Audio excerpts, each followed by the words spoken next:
ধন্যবাদ মুখর। আপনি যেমনটি বলছিলেন, ষষ্ঠ উপজেলা পরিষদ নির্বাচনে দ্বিতীয় ধাপের আজ গাজীপুরের শ্রীপুর উপজেলা পরিষদের নির্বাচন 21শে মে অনুষ্ঠিত হবে। এই নির্বাচনকে সামনে রেখে প্রার্থীরা সকাল থেকে সন্ধ্যা পর্যন্ত বিভিন্ন ভোটারদের কাছে ঘুরছেন এবং তাদের ভোট প্রার্থনা করছেন, ব্যস্ত সময় পার করছেন।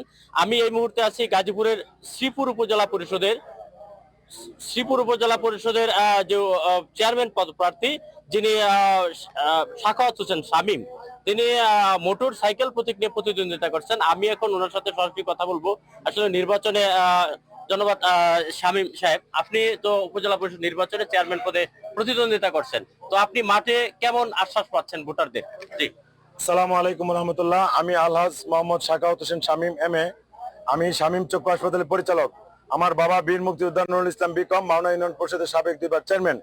এইবার এই শ্রীপুর উপজেলা পরিষদ নির্বাচনে আমার প্রতীক হলো মোটর সাইকেল মার্কা।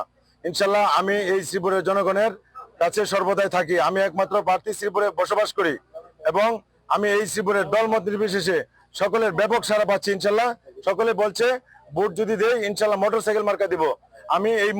আমরা এই মুক্তিযোদ্ধার সন্তান শামীমকে ভোট দিব।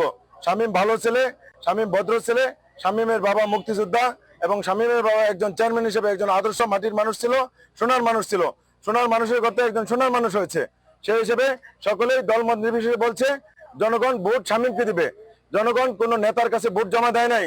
জনগণ বলতেছে জনগণ যদি স্বতঃস্ফূর্ত ভাবে ভোট দিতে পারে তাহলে আগামী 21 তারিখ মঙ্গলবার এই শ্রীপুর উপজেলায় শামীম বিজয় হবে। এই কথাটাই সকলের মুখে মুখে আছে। ধন্যবাদ। ধন্যবাদ মুখর। আপনি শুনছিলেন যে শ্রীপুর উপজেলা পরিষদ নির্বাচনে মোটর সাইকেল প্রতীকে যে সাখাওয়াত হোসেন শামীম, উনি উপজেলা চেয়ারম্যান নির্বাচনে প্রতিদ্বন্দ্বিতা করছেন। উনি যতটুকু যে শ্রীপুর উপজেলা পরিষদে তিনি জয়ী হবেন বলে উনি আশ্বাস দিয়েছেন। এই ছিল আমার কাছে গাজীপুরের শ্রীপুর উপজেলা পরিষদ নির্বাচনে সর্বশেষ।